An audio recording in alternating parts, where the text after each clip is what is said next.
నమస్తే, welcome to BRK news. Bulletin details చూస్తే land titling యాక్ట్తో AP ప్రభుత్వం ప్రజల భూములను లాక్కునే ప్రయత్నం చేస్తుందని జనసేన అధినేత పవన్ కళ్యాణ్ ఆరోపించారు.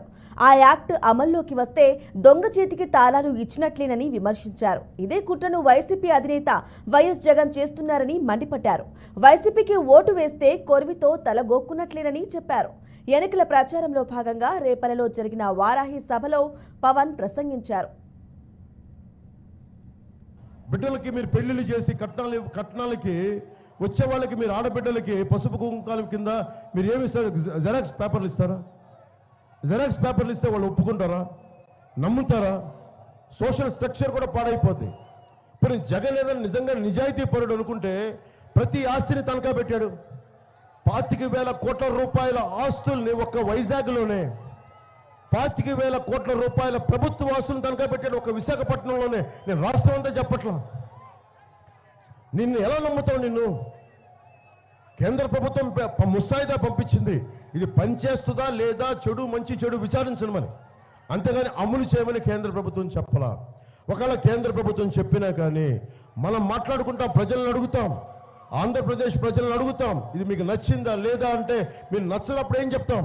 కేంద్ర ప్రభుత్వానికి చెప్తాం, ప్రజలకు నచ్చలేదు, మేము దీన్ని తిరస్కరించమని చెప్తాం, దయచేసి మేము తిరస్కరిస్తున్నామని చెప్పాలి. కానీ జగన్కి దీంట్లో చాలా లాభం కనిపించింది. ఏ హక్కులు లేకుండానే ఇళ్లలోకి వచ్చి మన ఆస్తులు లాక్కుంటా ఉన్నారు. దొంగ చేతికి తాళాలు ఇచ్చినట్టు అవుద్ది. మనం కూర్చోబెట్టి మీరు ల్యాండ్ టైటిలింగ్ యాక్ట్ మనం ఒప్పుకుంటే లాయర్లకే సంబంధం లేదంట.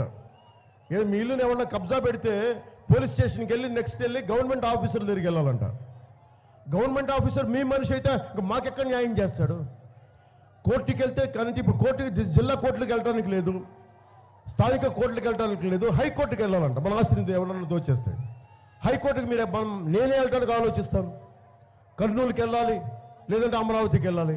లాయర్ని హైర్ చేయగలమా? మనం ఎక్కడ పెట్టుకోగలం? స్థానిక కోర్టులకి శక్తి లేదు.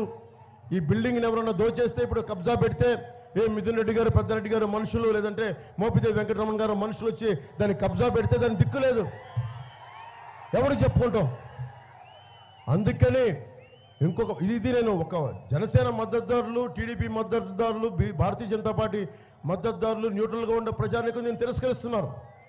నేను వాళ్ళ కోసం చెప్పట్లా, వైసీపీకి ఓటేస్తున్న వాళ్ళకి చెప్తున్నా.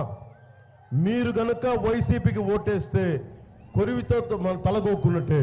మీ ఆస్తుల్ని మీరే గాల్లో దీపం పెట్టినట్టే. మీ ఆస్తుల్ని